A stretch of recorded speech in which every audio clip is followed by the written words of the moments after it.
Hello everyone, I'm teacher Humay. Gəlin, B2 səviyyəsində olan bu cümlələri ingilis dilinə tərcümə edək. Dünən hava dəhşətli, soyuq idi.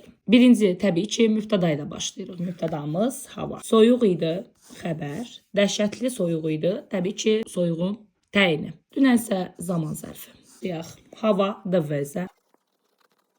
Keçmiş zamanda olduğuna görə və ismi xəbərli cümlə olduğuna görə biz to be, yəni was-dan istifadə edirik.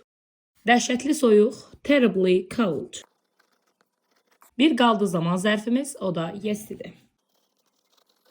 Cümlə hazırdır, keçirik növbəti cümləyə. Beləliklə, çox insan evdə qalmaq qərarına gəldi. Beləliklə bağlayıcı, çox insan mübtəda. Qərarına gəldi xəbər. Nə qərarına gəldi? Evdə qalmaq. Məzdər tərkibi. Beləliklə, so.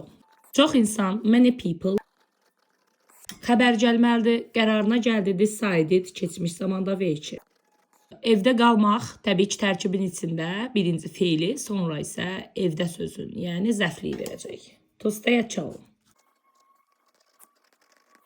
Nəticədə küçələr tamamən boş oldu. Nəticədə as a result.